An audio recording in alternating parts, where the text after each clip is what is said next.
And welcome to ND Social. This is the podcast where I, Dylan Yeager, and Michael Huntington interview independent filmmakers. Our guests come to the show to share with you, the audience, how they started in their filmmaking career. And maybe, just maybe, we'll get to learn a little bit more about them on a deeper and more personal level. So sit back, relax, and enjoy this episode of ND Social. Welcome to the show, Indie Social. I know you'll love our guest today, 'cause what we've got for sure will amaze. So take this time and put your stress aside and come with us. Don't be shy, just take a seat and enjoy the ride. Oh, we are Indie Social, yeah. Our guest today has been a professional actor for over 21 years. He is also the president of the Iowa Motion Picture Association. You've seen him in the films such as The Star, Murphy's Law, and The Orange Man. Ladies and gentlemen, my friend, Dr. Jim Brockhon. How you doing? Good. Hello, Dylan. Hello, Michael. Hey, man. Thank you first and foremost for coming all the way down here to be part of the show. It's really cool to have them come in person. We've been trying to do like Discord calls and stuff like that, but I think we always prefer to have someone come in here that way we can see them. So it means a lot that you came down here. It gets a little more, it sets such a good energy in the room, having people actually in person to interview. But yeah, you live on like almost the border of Minnesota. Am I correct? That's correct. I'm about 3.5 hours away. That's crazy. And Yes. you came, man, like I think you take the award for the longest trip to get here, I think, right? I'm trying to think. We had another person that drove pretty Kevin. far. Kevin, how far did he drive? Kevin's he was 2.5 hours, but you were Okay, three and a half. an hour. Jeez. Yeah, I'll get home tomorrow. He really will, though. So I want to start off with saying, like, you're a doctor. Yes. You're not just an actor, but you're a doctor. You go to work, and you're a chiropractor, right? Right. Yes. But you worked with like big sport teams, so you're like a sports chiropractor. Yes, I do. Actually, my tagline is I'm an actor, but I play a doctor in real life. Yeah, so I became a sports physician also. So after my 6 years of college, I went 3 more years to be a sports doctor.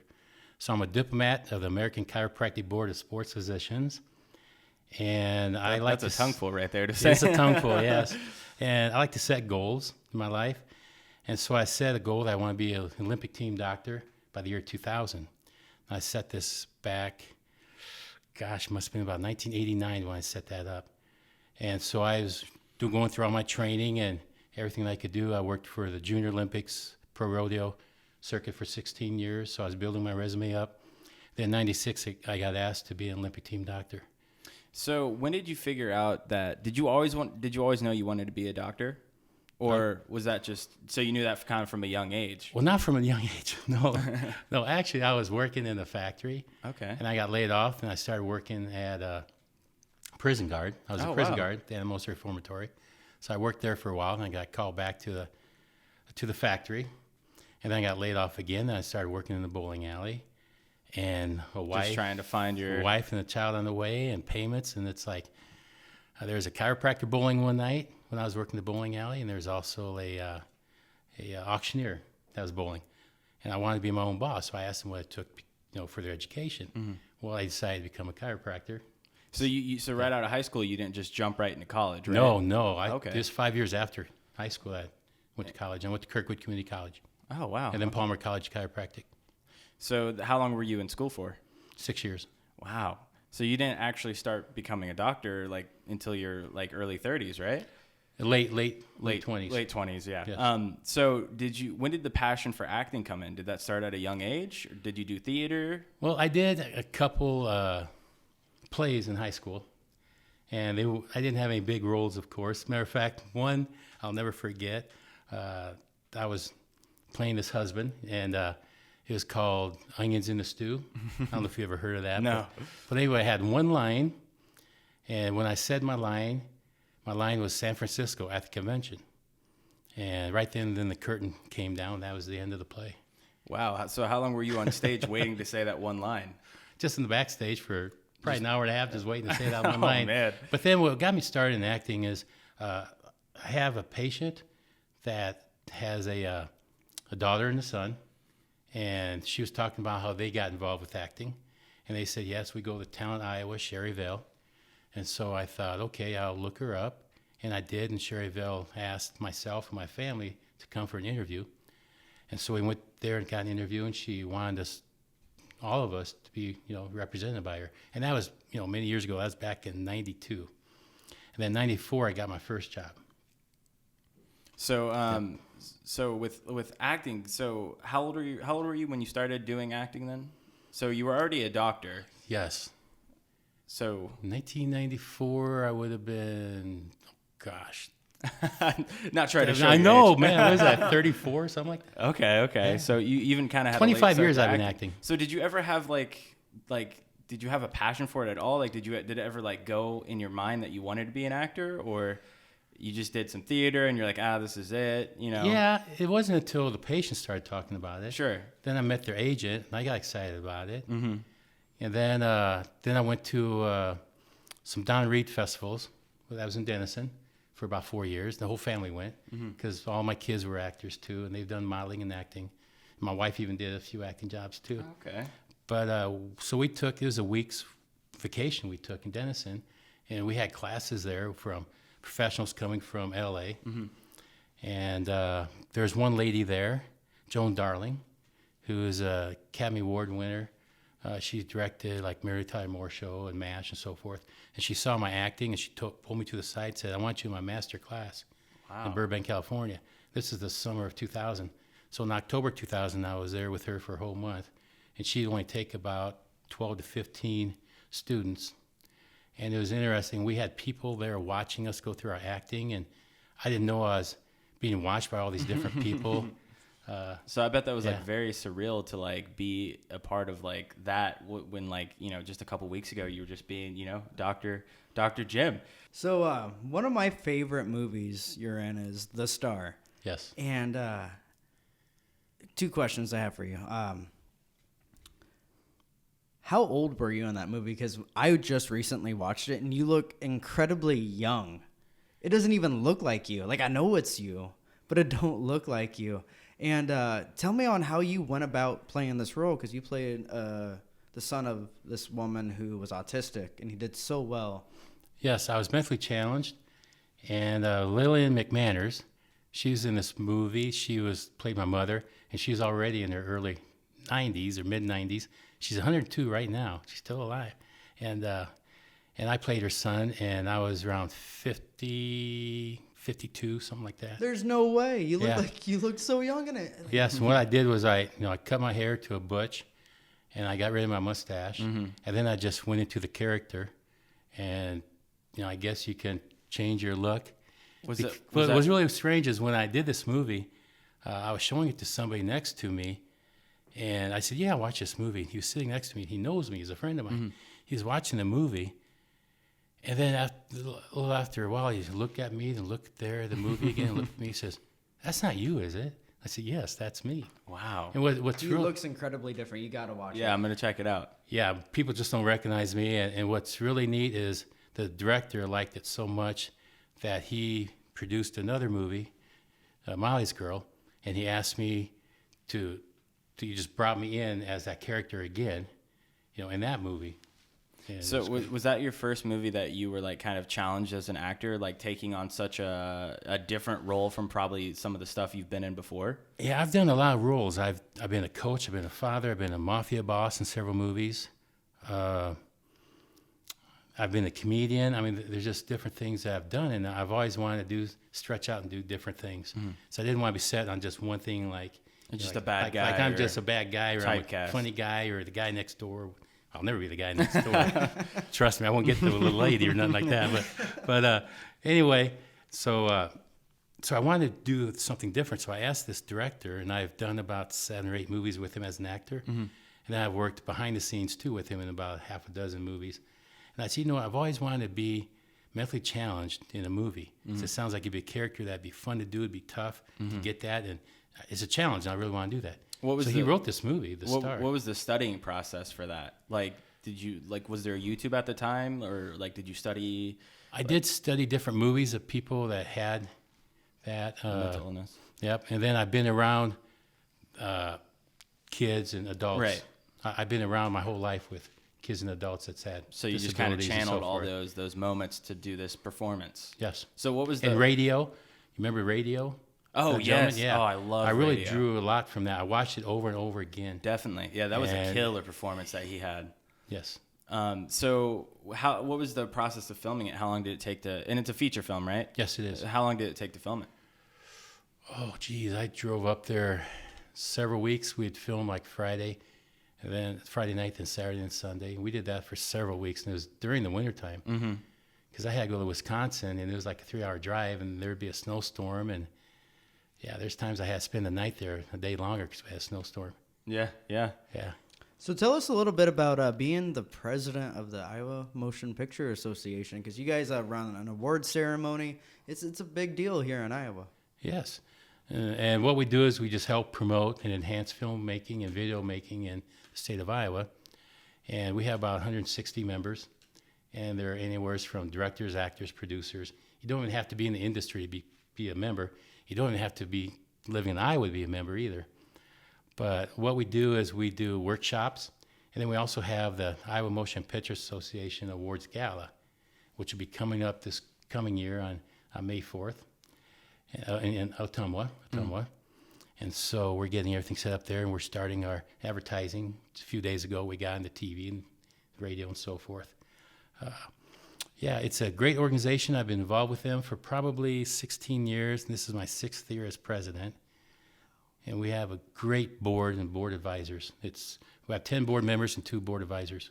So how do you balance having a full-time job while also being the president of IMPA and being an actor? Is it hard to balance that while also trying to maintain your personal life? It is, and I'm also a board member of the Iowa Independent Film Festival in Jeez, Mason man. City. Staying And I busy. was the president of our Brick Street Theater in Forest City. I was president about 2001 or 2000 when I was president, and I just dropped down from president at the end of last year. So it's quite a few years being that. I'm still on the board, and I'm still involved with like the Lions Club, the Boy Scouts. I have Boy Scout meetings all the time. I train for search and rescue. We've had 4 trainings in the last 2 weeks. Went to Backbone State Park and did a training out there looking for a 9-year-old boy. Oh, So my. there's a lot of things that I do. Mm-hmm. So there's not many nights where I can come home from work and just sit Just in front of kinda chill. TV. I usually have a meeting or something going on. Definitely. And my wife does the same thing. I've been in Boy Scouts 44 years. She's been in it for 25. So And- is she still doing like acting at all? or no, she did one film and you just wasn't in love with it? nope, that was it. Okay, I want to talk about, so Justin Long is one of my favorite actors. Yes. And I know that you played an extra on one of, what is the film that he was in? Gosh, I can't remember it. Yeah, that one was. It was called Lumpy, but they changed the name to Best Man Down. Yes, okay. There was yeah. Justin Long and Shelley Long, but they aren't related. Oh, And so in this movie, my wife and I, not my real wife, my movie fake wife, wife, yes. we were dancing on the dance floor, and Lumpy was the best man, and Justin was the groom. And they were like best friends from a They were younger like age. best friends, yes, and he was the best man. Then I was Lumpy's friend too. So we're on the dance floor, and he spilled wine on the bride's dress. And then he came over to me and said, "Hey, buddy," and he grabbed me, started picking me up, shaking me around, so I pushed him away. And then he left me and went to Shelley Long. Shelley Long was dancing right next to me, about 3 feet away, and Justin was about 3 feet away with his bride on my right side. And he went over and picked up Shelley Long, started shaking her, hugging her. And Shelley Long looked at me and says, "Help me." So I looked at Justin, and we both went over there and grabbed Lumpy off. Yeah. And then we put Lumpy down on the table. And this scene was really awesome. We set him down on this table, and I was behind him. I was on his left shoulder behind him. I was holding him down with my right hand. And I had another gentleman, big guy like myself, on his right side holding him down. And so the director told us, "Your job is to keep Lumpy at the table. He'll try to get up and down a few times, then we'll cut the scene." Now, this director would take so many takes and so many angles that, we could do a couple scenes and be all day. But anyway, with this scene, I thought, okay, here's my job. I'm going to keep Lumpy down. I'm not going to let him up. And that's Tyler Labine. I love Tyler Labine. So look him up, people. Look up Oh, Tyler I love Levine. him, man. Yes, He's been in I was quite a on few set for movies that 2 I days, and we became good friends. So anyway, he went to get up halfway. Then he went back down, put his hand and arms on the table, got up 3/4 of the way, then went back down, put his hands and his head on the table because we're pushing him down. Then we're supposed to cut. Well, on the second time he did this, he came up halfway and down, then 3/4 of the way up and down. Then I thought, okay, I'm ready for the director to yell cut. Then he lifted his head up and he jumped off his chair. I thought, crap, that son of a gun's running away. So I went running after him because I was going to tackle him. Because my job, I was in the character so much that my job was to keep him there. And he escaped me, so I was going to tackle him right on the floor. And so I started running and throwing chairs all over the place trying to get to him. And then the director yelled, cut. Everybody started laughing. The director says, that's it. We're not doing another one. 2 takes, no more. Man, that's all. Did they end up using that take as well? Yeah, they did. Wow. Yes, they said, we can't do any better than that. Yeah. And so I didn't realize I was throwing chairs around. And then a guy came up to me, a businessman down the street. He says, hey, Jim, I saw you on Netflix the other night. And I said, really? What did you see? He says, well, I saw Best Man Down. And well, you know, he said, I can't even remember the name right now, but you're throwing chairs around. Then he came up and says, something about Best Man. I said, well, Best Man Down. I said, I was throwing chairs around? He said, yeah, you're throwing chairs all over the place. I didn't realize I was. You were just in character. No, so I watched the movie and I was. I didn't realize I did until I thought, Is wow. that still on Netflix?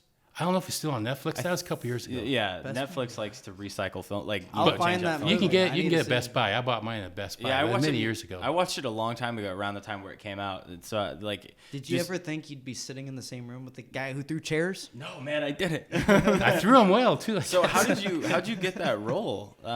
Do you have an agent or anything like Yes, that? Or- years ago I had 5 agents, and then when I went to, and then after a few years I narrowed it down to 2. So I have a very good agent in Iowa, and I have one in Nebraska. Real People's in Nebraska with Donnie, so I'm with him, and then I have one here, Steve Myers, you know, and so I'm really happy with what I have here. So yeah, a lot of the jobs I would get through my agents, and or people would see me and just call me up, say, hey, can you audition? Or I'll just submit myself for an independent film. So how different is it from being on an independent film, like, you know, with the small crew and they don't have like the Hollywood stuff, and then what is it like being on a big project like that? Oh my gosh, big project. It's like hurry up and wait, like you've seen before. Actually, when I did, I think it wasn't Best Man. That was another one I did in Minnesota, where I got there early in the morning, about 9 o'clock, and they didn't start shooting my scene until about 10 o'clock that night. Oh my gosh. So it was like So you're 13 just hours waiting just around the whole waiting time. around. And so I didn't get home till about 2 or 3 in the morning. So do people in smaller crews though work the same way as what a Hollywood crew would do? Or is it just like so much different managed and everything like that? It is so much different. And in a big crew, like I've been in Hollywood, I've done several movies there. I worked with David Duchovny, Orlando Jones, Al Pacino. There's different movies I did out there. Wow, man. But I was just an extra in those, Right. you know. But yeah, they could have a crew of, gosh, like 50 to 75 people. It's just incredible. Even more than that. You go there and see all these crew people, and So It's what, amazing. what would you say you prefer? Like, do you still enjoy working on smaller projects and stuff Oh, like yeah. that, or I like any project. Yeah, whether if it's Hollywood or just acting? just That's acting. what you love to do, is Independent, acting. yeah. So cool. And I don't do it, and I don't judge it by what they're going to pay and so forth, obviously, since Right. I do a lot of Iowa work, Yeah, you know, and and indie you get stuff. paid for some things you don't, but I just love to do it. It keeps my blood going. I put some more tools in my, in my And you bag. learn something different probably I learn every something, role. and it's just And I know so you nice. have this certain tie clip, right, that you've had since you were a Prison guard. prison guard. Yeah, I remember you telling me about that because you played the detective in our film Saving Grace, and I think that's a really cool story. How many times have you been able to use that tie clip on a film? I was a private detective in another movie. Oh, and I wore it also with Best Man Down because I was wearing a suit. There may have been half a dozen movies I've worn it. Whenever I have to wear a tie or a suit, I always wear it. Do you ask anybody, or you just kind of say, "I'm just gonna put this on," I just put it on until they say something. unless they say something? But yeah, it's a tight clasp and it has handcuffs on Yeah, it. it's very cool. Very cool. So, do you remember how we first met? Oh my gosh, I know it wasn't awful long ago, but we've done so many projects together, and Yeah, we were. I believe it was at the Cedar Rapids Independent Film Festival. Morris was playing Yes, there, and you're that friends was with it. Michael Helgens, the director of the movie. Yes. And yeah, he introduced me to you, and you had a lot of nice things to say. And I just You were remembered so good in that movie. I remember you telling me you were like who you were, and I'm like, this dude's like a big deal, and he really likes my work, and just was admired by how like nice and supportive you were.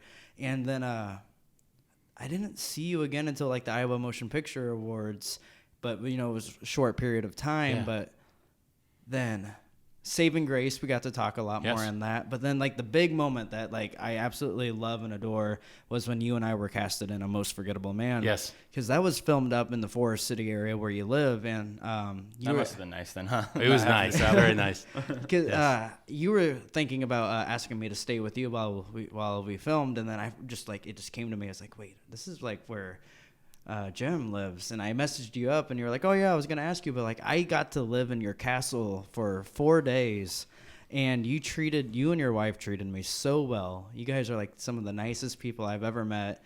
I felt like you were my dad. Well, thank you. Yeah, you Thank you. were just so nice to me, and I love my actual father, but if you want to be my dad too, you're pretty great. And but no, you gave me my own room. You took care of me for 4 days, and but we hung out too. We went shopping at Hy-Vee together. That was fun. Yeah. We wanted those damn Bounty paper towels. You were so upset they didn't have They it. didn't have it. I love Bounty. It's the best. So, did you ever play with the idea of moving out to LA since you had a pretty good acting career this far, or do you just love being a doctor so much that you just want to kind of stay in Iowa and keep doing that and just do acting on the side? Well, that's a tough question because I like both. Mm-hmm. If I had the chance to go to LA for a couple months, do a movie or something like that, I definitely would. When I was in LA for a month going through this class, and I was taking acting classes, like I said, from Joan Darling, and she had people in there like Alfonso Freeman. I met him, which is Morgan's son, and so they had some good actors there. But being there for a month, what I did was I hired a chiropractor to take care of my practice. So there are traveling chiropractors around. So if I were to leave for a month or so, I'd keep my practice going, have somebody take care of it. Yep. So I definitely would go out there if something nice would come up. And Danny Roebuck, I've worked with him before, and he's even done a scene in my house before. So he's doing a movie, and so I asked if I could audition for it. So we're going to see what happens.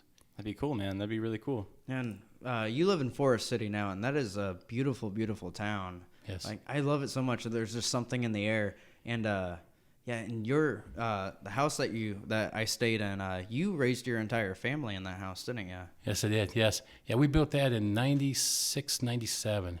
So I went to the Olympics in 96 when they were building it. And then 97, I went to the Olympic Training Center to ask me to come down there and take care of the athletes during the off season. And so yeah, I remember those years well. We were building the house. Yeah, we raised the kids through there, and my kids, they've done some acting and modeling. Jimmy, he's with YouTube right now. That's what he's doing for a living. He Oh, works yeah, you like need to with check YouTube? out his work. Yeah. No, he's has Yeah, like, Jimmy is crafted promo. us You a go Jimmy is promo, and you'll hear all about him. And he's big got, YouTuber. Oh, It's wow. insane. Yeah. Where does he live in Iowa? No, he lives in Shawnee, Kansas. Okay. Yeah, Wow. so he's doing well there. Then So what does he do on YouTube? he has Jimmy as promo, and people send him items and products and so forth. And He he'll, analyzes review them them? and reviews them and talks about them, and talks a lot about Samsung also. Wow, Samsung dude, phones. that's so Because he cool. worked with Samsung for many years too.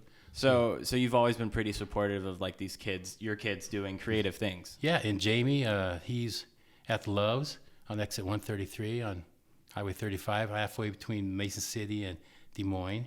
So he's a general manager there. Then I have two daughters, and Jill, she's in HR, and she's living in Victor. And then I have a daughter here in Marion too.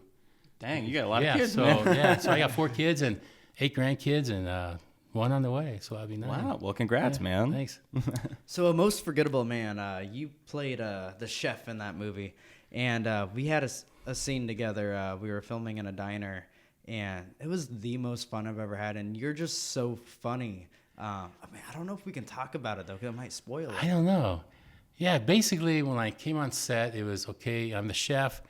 There wasn't any given lines or anything, but it's like, okay, we want you to Because just there's no audio, right, to the most Not forgettable until man? the very end. Okay. Oh, ooh, okay. Yeah. I'm not gonna say why. And it's Okay. So pretty a lot great. of it's action. It's like, okay, they're going to let me loose because I like to improv a lot. Yeah. I've done like 48 hours many times, and they say, Jim, I know you don't want a script, you want improv. I say, yeah, I want to do that. So with this movie, there's a lot of improving. And so in between takes, I would come up with another idea what to do as a chef. Yeah. So, And that's not the first time you played a chef, right? In the Orange Man, is that what it's called? Yeah, yes, the the Orange Orange Man. Yeah, that's also in your demo reel that I with got Steve to see. Folker, yeah. Yep, and I was Orange Man there, and Ben Rollins was the Orange Man. What a great actor. Oh, I tell you, he is. I admire him so much. I haven't got Ben to work Rollins. with him yet, but You yeah. haven't? No, 'Cause- I haven't. But yeah, he's you worked with him Yeah. a couple times, right? Yeah, 2 or 3 times. Yeah. No, it's Yeah. definitely a goal to work with. Yeah, you need to talk to Ben. him. You guys worked on the same project together, but you guys were on set different days. That's what it was. Because Right. you worked on the Z Mine. So originally, he was going to be in the short film called Alice that I was doing, but he ended up having the stroke, unfortunately, like the day before we were filming, and like that was definitely tough. And I mean, he felt bad about it, although he didn't need to, like, because he went through a stroke, man. But he's definitely healing. He's walking. He's doing good, man. He's a tough guy. Yes. We need to get Ben Yes. on the show. You That need to would get be Ben great. here. Yeah. He's doing better now. I'm gonna call you tonight, Ben. And see if you want to be on our show Well, tomorrow. I think he posted on Facebook recently. He's back that in he just- business. yeah. He is. Yep. Yeah. He's working now. yeah. Couldn't slow him down, man. Tough guy. I think he'd do it. I originally met him at Myth last year. And Yeah. I just had a whole conversation with him. Yeah, he's super cool. We got to talk about his wife, Kathy, too. They Yeah. have the most adorable relationship. Oh yeah. Yeah. I bet Kathy will come tomorrow. Sweet. And you'll see, man. They're so cute together. They're like the perfect match. Sweet. Yeah. Yeah. An Orange Man, he had the hook in his hand. Yeah. And I was a first victim, you might say. And so when he was coming at me with the hook and the scene, they put the fake blood in my mouth, and I wanted more and more, so I put twice as much in there. Oof. And then when he did the hook scene, that was so incredible. My wife won't even watch the movie. And Well, it's kinda creepy. It is creepy. She won't want to see me die. I've died in many movies. Right. About 3 or 4 movies I've died. Maybe just not this gruesome. But this one, she's never seen those other ones either. She doesn't want to watch a movie where I die in it. And then he came up to me and he went to hit me in the gut and then put the hook in my chin and it'd come out my mouth and the blood would come out. And I said, man, you got to come at me a little harder than that. I said, I want you to put that hook in me to where you're lifting me off my feet. It wasn't a real hook though, was it? It was plastic. No, it's plastic. Okay. Yeah, the way we had it was, it was plastic and the hook was cut. So that Okay. one part's coming out of my mouth, the other one's down there. So I told him, I said, you come up to me. And so when he was coming up to me, right before we said action, I was calling him a pussy and everything else. And Yeah. saying, come on. Making him you mad. Punch like a girl, you pussy. It kept going on and on. So I get him upset, so we do it. So he come and hit me hard. He brought me up and lifted me on my toes. And I had a marker on my chin for about a week and a half, a bruise mark. my But I wanted that. I wanted it to look as real as possible. Oh, it And he looks did. good. He did it just the way I wanted him to do it. It's wonderful. When did you film The Orange Man? Actually, that was a couple of years ago, right? Yeah, several years ago. Yeah. Yes. Yeah. So there was this one night you and I went out. We went out to a bar together. Nice. We had a good time. Yeah, We had a good time. yes. And we ran into this other actor, Charlie. Right? Charlie. Yeah, Charlie Gandes. very talented guy, but ever since I became a father, I don't go out anymore, and that was a really great time I had with you two. I mean, we got drunk, we were laughing about the most dumbest things, and you are not just a doctor or an actor, you are a magician. Yes. And you did some of the craziest street magic for the whole entire bar. I still can't figure it out. When did you start doing magic? Probably when I was about 8 or 9 years old. How would you learn magic back then, since there's not, the internet or? I feel like you just keep insulting him about his age. No. Do you even know what YouTube is? Well, because I am so I have never lived in a world without internet. I grew up with internet. So when people have had to live their life without internet, I'm just so amazed. It's by called it. reading a book, Michael. Dude, I don't know what even that is. I just watch videos all the time to learn anything, man. So I always find it so interesting how these people lived without the internet, I ask my mom constantly, how'd you do it? I don't get it, So how did you learn magic? Well, I just like magic, watch magicians, on TV. We had TV back then. Right. And, I believe you. Yeah, so, I had to get up and turn the channels, and we only had 3 of them. Okay. But we had TV. But I lived in the Cedar Rapids area. Lived in Whittier, went to Springville School. And so there's a magic shop at the Lindell Mall. So I'd save up my money, doing chores and so forth. And I'd go into town once a week, once every 2 weeks, and I'd spend anywhere from $1.50 to $5 on a magic trick, and I just started liking it. So, but my favorite things I like to do are I don't need props. What I like is just normal stuff like shoestrings or coins or Stuff cards. that people already probably Something have you on already have, and I'm not a deck that's rigged or anything like that. Just a normal deck, and that's the kind of stuff I like to do. Well, you're so good at it, and like you said, you use these normal things. I'm a heavy smoker. Yeah. And every time I smoke a cigarette around you, I end up having it in my shoe or in my underwear. Or it was in places I don't want to even talk about. But I don't know how the hell you do it. But I can't smoke it. I still have PTSD. I can't smoke a cigarette around you. Yeah, yeah. I made it appear in your palm one night. So are you still studying magic every now and then when you get some free time? Yeah, since Dylan and I have been together, since I've seen him last, there's 2 more card tricks I learned. Wow. Yeah, that just freaks everybody out when I do them. They just, how in the heck do you do that? That's gotta It's be just cool, man. Regular decks. You just do a magic trick and everyone freaks out, dude, because it is really cool. It's a cool talent for sure. Yeah. Yep. Do you have a favorite magician? Not really. Not really? No, Really? I don't. Like David Blaine or Chris Angel? I Or really those don't. are I the never only two I really know. followed anybody. Really? No. Wow, man. And I just like, entertaining. When I was a kid, and I was probably about, I was probably about 7 years old, and I became a clown with another clown. What? Yeah, so I had a clown outfit. I was traveling with her, and we were tying up those animals, the balloons, and stuff like that. How old were you when you were doing that? Probably 7 or 8. Seven. probably. Oh, okay. About the same Oh, time well, I was starting wondering if you went Yeah. to clown college or something. No, like I that, didn't. No. I thought you were in your teenager for some reason. I didn't know you No, were so there's a young. clown in our town, and I liked what she did, so she goes, Okay. "Come on, Okay. want to do some tricks?" Well, that's I said, cute. "Sure." Yeah, That's cute. yeah. Not anybody else. It's the first time a lot of people know that I used to be a clown. Well, that's crazy that you've never you don't even have a favorite magician. You just kind of No. like the idea of doing magic, so you just figured out how to do it. Yeah. Did you reading was probably a thing on how to do it. Mm-hmm. Wow. I'm sorry. Yeah, Continue. we had books back then. Yeah, yeah. Oh man. Well, no. So real quick, I want to talk about Murphy's Law. Yes. That film, not only you acted in, but also you starred in, you produced it, you directed it, you co-wrote it. Well, I co-wrote it. I assistant director. I didn't. Oh, direct okay, it. gotcha. Yeah, and then Let me see that flyer. I got the props. I was in charge of the props. My wife was in charge of the food. And I did about 80%, 85% of the casting. And at first I wasn't going to act in it, but I had another guy with me helping cast. So it's 2 of us casting because, producer, assistant director, and, and I had to get these houses all set up, and I had to put furniture in there, move things around, locations and times, and we set the times and all this. So it was a lot of work. And then the other casting director says, Jim, he said, you should be the brother of the main character. So I did. Michael Bergen. Michael Bergen, yes. So it's just a short film, right? 17 and a half minutes, yes. How long? 17 and a half? Yeah, that's it. Wow, yeah. man. So who was your DP on that? Or did you have Media Ventures a part of it? Or? No, we had, Charlie Gandes. Oh, okay. Yeah, he was my cinematographer. But the director that we had, was Les. Okay. So Les Nielsen. So what would Les you Nelson. classify this short film as? Is it like a comedy or? Oh yes, it's a comedy.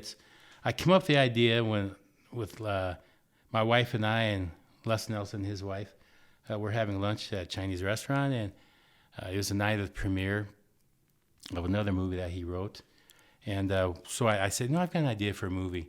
What if somebody's life was so bad, and they saw this television show about near-death experience, and I've seen those on TV where somebody says, I had near-death experience, I actually died, I was floating around the room, I saw all this, but then when they came back to life, it's like the little things don't bother them anymore, the air seems fresher, and they hear the birds, and the color seems vibrant, and everything just seems so great. After near-death, I said, what if we have a character who's so down, everything's going wrong with him, that he sees this on TV, and he thought, I'm going to have a near-death experience. I'm going to come close to death. And they plan it. And that's where the brothers came in with... Dude, that sounds cool, and man. and we called him... My wife came up with the name Murphy. Yeah. And then we thought, let's call it Murphy's Law. Oh, dude, I love that. Yeah, I also love this poster. I know you guys can't see it right now, but it's really well designed. Did you do this? No. Les Okay, Nelson, well, I love Les Nelson did that. Love it, love it. Did you guys do a lot of improv on this as well? I know Michael Bergen's pretty good at improv, so There is some improv, yeah. okay. Yeah, we had script, but there's some improv in that.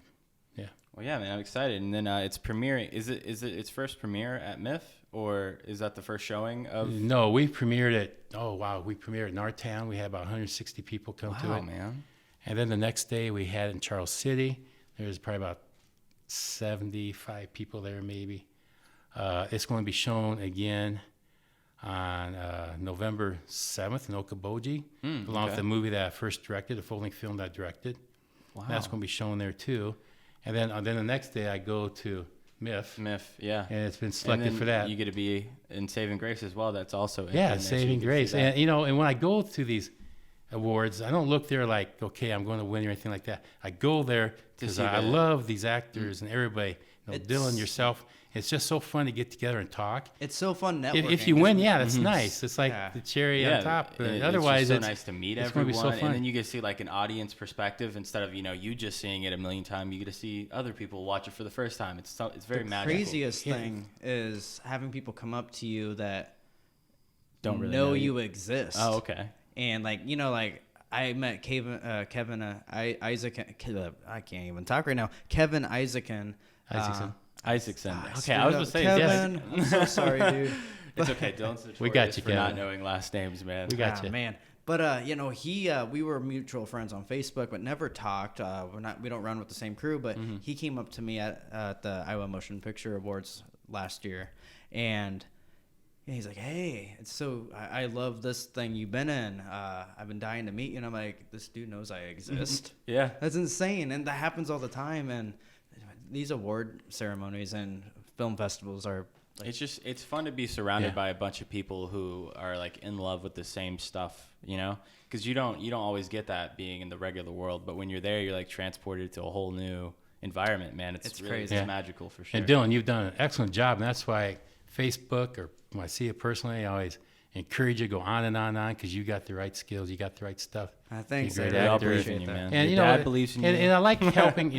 One thing about acting too is I enjoy helping other people too, because I believe that you can acquire anything you want out of life as long as you help enough other people get what they want. So Ziegler says that, So I even talked one guy into with the IMPA awards. I was into the actor category. There's another guy that's in the same movie I was in, but I thought he did a much better job than I did, and I kept trying to talk him into doing it. He didn't want to do it, so I talked him into it. I even made his 10-minute tape, so we could send it. So he came to my house. I did. I said, "We're sending it off." I said, "This is your movie, not mine. You should win it." And he actually won actor. Wow. But it's like, yeah, I was in the category too, but he deserved it Right. better than I did, and he should enter it. So I don't mind. Getting awards are fine, but I love helping other people too. And I mean, that's what it's about, man. Just keep boosting people up. When did you start to like get into directing? Was it like shortly after you started acting and stuff, or? I don't know. It was probably about. Well, actually, I directed One Amazing Night, the story of the Red Shoes Band, and I was a drummer in the Red Shoe Band, and you got to see that. That's about 45 minutes long, and in my fraternity we had 7 members in the band, and we're all from different quarters, so it's hard for us to get together. So we did perform one night. We only knew 4 songs. So we played 4 songs, and we took a break, and we had another guy out there play guitar for a while, and we waited for everybody to drink, and and so we came out again, played the same 4 songs again, but we, instead of a 4-minute, we went about 10 minutes, did the drum solos, did everything else, So what's kind of going forward? Like, what are your plans? Just to keep starring and stuff? Are you plan on directing any more films? Anything you're working on currently? Well, I've directed, a documentary. And then when I did the full-length film, I was assistant director, and then they moved me up to director. I finished that. Then the guy asked me to direct his other movie, so I did that one too. And then assistant director for this last movie we did. But yeah, directing is fine. Acting, I kind of like acting probably better. Probably. It's all. Well, what would you say? Would you say, and you're even kind of, you directed your first film. Is it more stressful, do you think, to be a director than an actor, or is it just completely different, like, sides of the table? There is a lot of stress being a director. Yes. Yeah. I mean, I definitely agree because I've only directed stuff. So. Yeah. Yeah, I would say directing is a lot trickier. Because I'd spend hours and hours the night before preparing. Mm-hmm. So I'd spend 2 or 3 hours. Then I'd spend weeks before we started. Then I'd still spend 2 or 3 hours a night, doing the shots the way I want them done and so forth. Then I get there, then I look at where we're at, and then things just change. It's like, okay, I want to go here, but it's going to be better over here. So you're on the set, it's I think so directing different. would be easier if I invested more money into my projects as a director, because you got to make do with what you have, and you're kind of limited at times, which can make you're forced to be a little more creative, which is nothing. I mean, that's when a lot of magic happens, but yeah, you're forced to use all your resources and your imagination a lot more if you are limited on funds for a project. Yeah. So A Talk with the Devil was stressful, and I definitely wasn't as prepared as I thought. So yeah, I mean, that was definitely like your first time jumping into it, man. I mean, it's definitely different. Like, you think it's going to go a certain way, and then, it's not, and then you look back like, oh, man, I wish I would have said this or did this. But yeah, I mean, it's hard being a director, and like, it's tough. I think it's tough. And but I love it. I know you do a lot of method acting. That's what I do too. Yeah, I wanted to talk about. So how do you prepare for method acting, and how do you, Dylan, prepare for method acting? Well, method acting, what I do is, like, when I was with the Coen Brothers, I did 2 movies with them. The very first movie I did, A Serious Man, I was a Red Owl store manager. So we had Red Owl in town store, but they closed down and changed their name. But I did talk to a manager, followed him around a little bit to see what he did. And then I went to another place, a lady that works at Red Owl. She had a bunch of memorabilia, so she shared stories. And then I was just watching TV of different managers and so forth. And so even though it was a small role, and, with Ethan and Joel Coen, Joel, the younger Coen brother, took me to the side and says, I didn't know I had lines when I got on set. He says, let's talk about your lines. So he wrote 5 lines for me on this Red Owl paper, stationery, which I still have, that he wrote my script on. So I did that. And you just, when you do a role like that, you just got to do the best you can, and you got to be yourself. You can't be anybody else. And you bring things up from the past, like, people say if you got to cry, or, if you feel like you're drunk, and like, speaking like drunk, Alan Young, have you ever seen the show Mr. Ed? Talking Horse? Yeah, you probably would. Yeah, that's an old man's TV show. But people back there, hopefully people back there, listen to me, will know Mr. Ed, the Talking Horse. And the guy's name was Wilbur, and that's Alan Young who played that. Well, he was my coach for acting. And he said, Jim, he says, if you want to do comedy right, try not to be funny. Okay. Now, he said it again. I said, what? Right. He said, yeah, to do comedy, try not to be funny. It makes so much sense. He says, he says, for instance, if you're drunk, let's say you're supposed to be drunk in the bar, you don't just stand up and put a lampshade over your head like they did back then and just act goofy and obnoxious. He says, no, what you do, and he showed me how to do this. He said, you're sitting in a chair. You have to go to the restroom. It's about 50 feet away. There's tables in between you, and there's people there. Okay, what you're going to do is you're going to stand up, and you're not going to move yet. And you're going, if you have a tie on, maybe move your tie around or just something, and you look around to see who's looking at you, because you think, man, I don't want people to think I'm drunk. You take one step to make sure that you have your balance, and then you look around and see the route where you're going to go between the chairs, and you go there. He says, that's how to play drunk, realism. And then, I know you never heard of Spencer Tracy. Nope. Okay. Well, Spencer Tracy is this actor way back in probably the 40s, 50s. Okay. And anyway, somebody went up to Spencer Tracy and said, so what do you think about acting? He said, acting is fine as long as you don't get caught doing it. And I think that every time I go on set. Wow, that's good. Acting is fine as long as you don't get caught doing it. Yeah. So you got to be as real as you can. So with the movie The Star, and you told me an interesting story of like how you had to jump in and out of that character, right? Yes. So talk a little bit about that. Like, how hard is it to make that switch? or is it? It wasn't pretty hard easy at for you? all. It Oh, was okay. very easy. I could do it right now. It just I Right. could do it just in seconds. Just You know, kind of just go to use- that place. I can go to that place real easy. And what was really cool was we had 3 premieres in Wisconsin, and I couldn't get there to the first 2. The first premiere, there was adults there that were mentally challenged. They come from a house, an association there.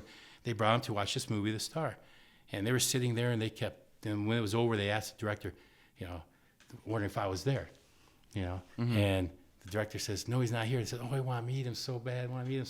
Aw. And then the second premiere they had that night was right after that, and there's a guy in the audience. He came up to the director afterwards, and he says, "How could you find a person who's mentally challenged to act so well?" So I was method acting before I knew what method acting was, and I unfortunately have a very fractured mind.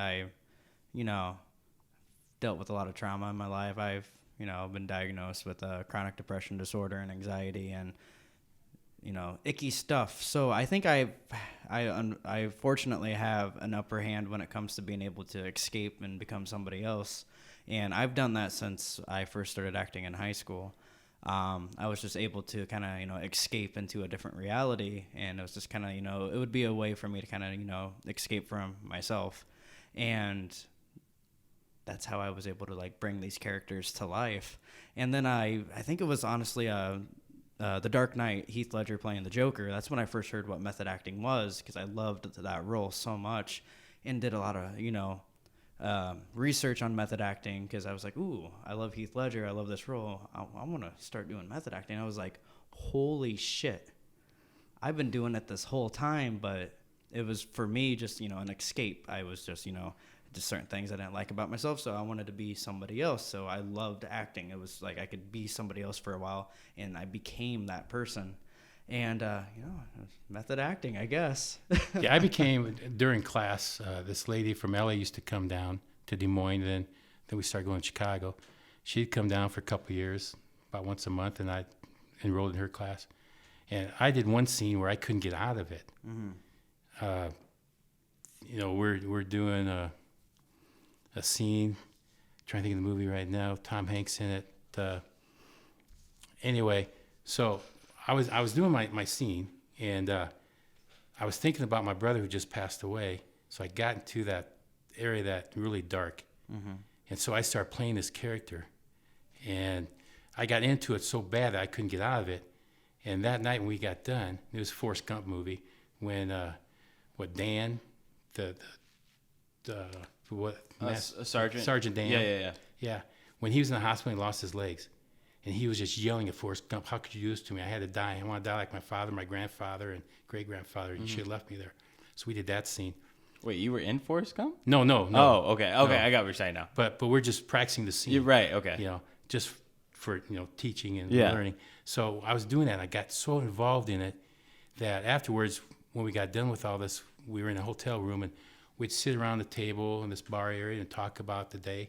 And I left up and I started watching The Tonight Show, because there's a guy who just won the gold in wrestling, and I was watching him win because, being an Olympic doctor, I know this guy and stuff, so I wanted to see him win this gold in wrestling, and he did. So I left the table, and the teacher says, "Come over and talk to us." Says, "No." She goes, "Yeah." And she started getting upset, and I started yelling the F word and everything at her. Says, "Screw you." I said, "I'm not coming for class tomorrow. I'm leaving tonight." And I've never been at that anger before. And she thought, "I've never seen Jim like this. He's always been a nice guy." She took me down and says, "What's going on?" I said, "I can't get rid of this. I'm in this character. I can't get rid of it." And so she started talking to me, and I started crying my eyes out. As soon as I started crying like crazy, then I got out of the character.